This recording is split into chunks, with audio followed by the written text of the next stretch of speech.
Back in the 1960s, car modding was basically the Wild West. You could do just about anything to your car, and nobody would blink twice. Fast forward to today, and a lot of those mods would get you ticketed faster than Vin Diesel can shift gears in Fast and Furious. Some were safety hazards, some were bad for the environment, and some, well, they were just plain weird. Let's take a look at 15 mods that used to be totally legal but would definitely get you pulled over today. Number 1. Side pipes. In the 60s, side-mounted exhaust pipes were all the rage, letting your car roar like a beast. Think of it as your car's version of shouting, "I live my life a quarter mile at a time." Side pipes required custom exhaust routing along the sides of the car, with sections cut into the bodywork to accommodate the pipes. This was usually a job for those with access to a welder and some serious fabrication skills. Modern regulations frown upon how close those pipes are to pedestrians' legs. Plus, they're loud, like waking the neighborhood and getting your mom yelled at loud. Sure, it made your car sound like the Millennium Falcon entering hyperspace, but today it's less cool mod and more noise violation. Number 2. Loud exhausts. Speaking of loud, unrestricted exhaust systems were a 1960s staple. The louder the better, because everyone within a 5-mile radius needed to know your Mustang was packing a V8. To install a loud exhaust, the muffler was typically removed, and a straight pipe was welded in its place. Some owners would also use larger diameter piping to increase sound and performance. Modern noise ordinances mean you can't rev your engine at 3 a.m. like it's race day at the Nürburgring. In Need for Speed, loud exhausts win races. In real life, they win you a hefty fine.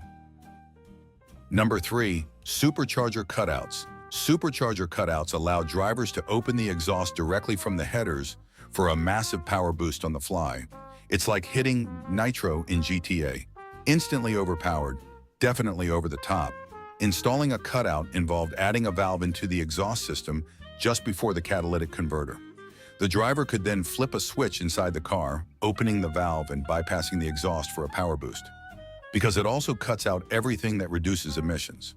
Turns out the planet doesn't appreciate your need for speed.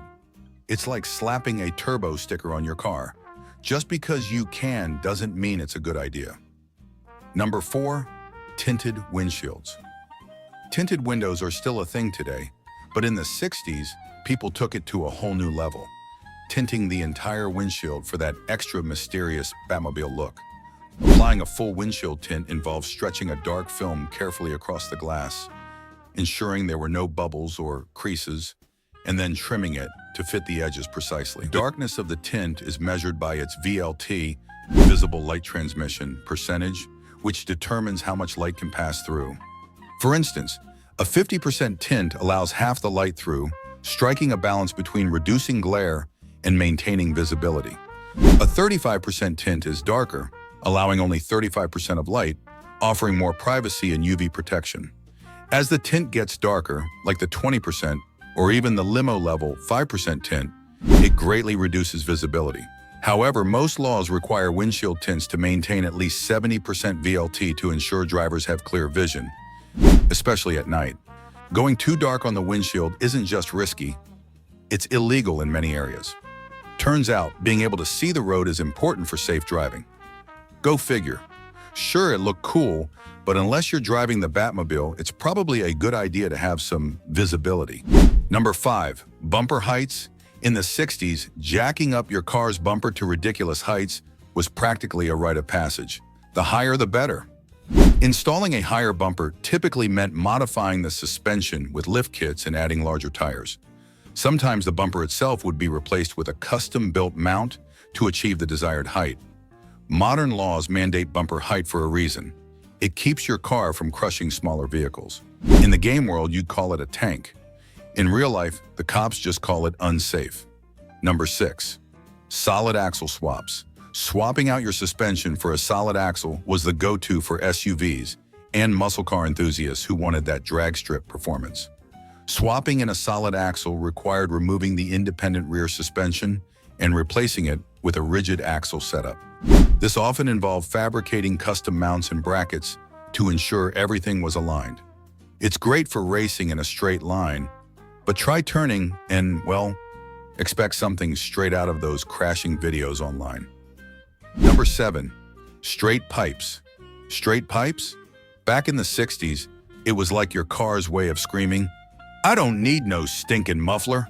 Installing a straight pipe involved removing the entire factory exhaust system, including mufflers and catalytic converters, and welding a continuous pipe from the headers to the rear of the car for unrestricted airflow. Mufflers exist for a reason, both to keep the noise down and reduce emissions. It's the car equivalent of walking into a library and blasting death metal. Impressive? Maybe. Annoying? Definitely. Number 8. Flamethrower exhaust. Yep, cars used to shoot actual flames out of the exhaust pipes. Think Mad Max meets Burnout Paradise. To install a flamethrower kit, a fuel line was routed to the exhaust tips, and a spark plug was mounted near the pipe's exit. When the switch was activated, the spark plug ignited the extra fuel for a fireball effect. Turns out, setting stuff on fire is generally frowned upon. Who knew? Number 9. No seatbelts. Believe it or not, seatbelts were optional in the 1960s, and plenty of people removed them. "Freedom!" they cried. "Safety regulations!" We cry now. Me? I cry stupidity. How it was installed, or rather uninstalled, it simply involved unbolting them from their mounting points inside the car and covering up the holes left behind. It's hard to look cool when you're being ejected from your car. You might survive the car chase in GTA 5, but in real life, you're going to need that seatbelt. Number 10. Underglow lighting. Neon underglow lights made your car look like something straight out of Midnight Club. Bonus points if you made it blue or green. Installing underglow lights involved mounting neon or LED tubes under the chassis, with wires running to a power source inside the car. A switch or remote control was added to turn the lights on and off. In most places, underglow lighting can be mistaken for police lights, which tends to confuse other drivers. Not great. It might make you feel like Paul Walker, but trust me, your local law enforcement isn't going to give you a 10-second car pass. Number 11. Radar detectors. Back in the day, radar detectors were a sneaky way to avoid speeding tickets. "What cop?" you'd smirk. Installing a radar detector was pretty straightforward. It was usually mounted on the dashboard or windshield with suction cups, and then powered by either the car's cigarette lighter or hardwired into the vehicle's electrical system for a more seamless look. Placement mattered. A high position gave better range for detecting those sneaky police radars, but with a quick flick of a switch, it could be tucked away if need be. Many states banned them because, well, you're not supposed to cheat the system. Thankfully, radar detection apps are a thing nowadays. Number 12. Spinners on wheels. Spinners were all the rage, making it look like your car was constantly in motion, even at a standstill. Spinners were attached over the car's regular wheels. The process involved bolting them onto the center hub of each wheel using specialized mounting hardware. You could install them at home with a wrench and a lot of patience, but making sure the spinners were balanced was crucial, or they'd wobble all over the place. Definitely not a look you'd want. They're considered distracting, and let's be honest, a little too flashy for their own good. Number 13. Hood scoops. Nothing screamed muscle car more than an oversized hood scoop. It was like your car's way of saying, "I eat horsepower for breakfast." Hood scoops were often either bolted or molded directly onto the hood. For the more dedicated, some hood scoops were functional and required cutting a hole in the hood to direct airflow into the engine, enhancing performance. You had to make sure everything lined up perfectly. Otherwise, you just have a clunky, useless attachment that looked more for show than go.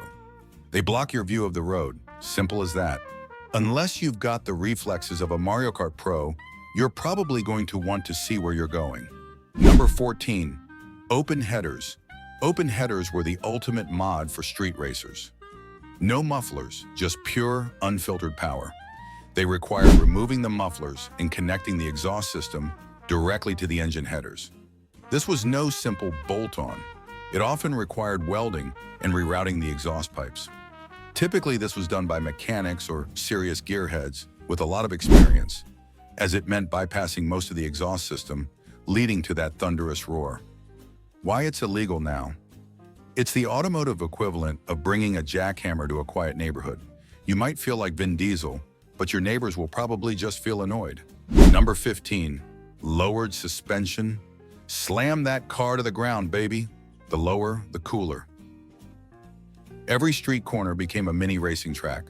Lowering a car meant swapping out the stock springs for shorter, stiffer ones, or installing coilovers, which let you adjust the height. It could be done with basic tools, though a hydraulic lift helped a lot. Once installed, the car hugged the road, but you had to be careful with those bumpers.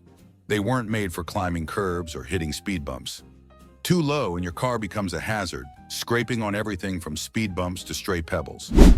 It might make you feel like you're in need for speed, but after hitting one too many potholes, you'll be in need for repairs.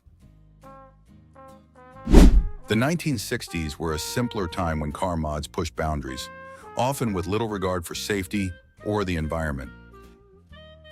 Nowadays, those same mods will land you in hot water with the cops faster than you can say, "I live my life a quarter mile at a time." While some of these mods have found a way to evolve with modern technology, others are now relics of a bygone era, fondly remembered, but best left in the past. Got a favorite mod from the 1960s that we missed? Or have your own story of Fast and Furious-esque misadventures? Drop a comment below and don't forget to like, subscribe, and hit that notification bell for more amazing content.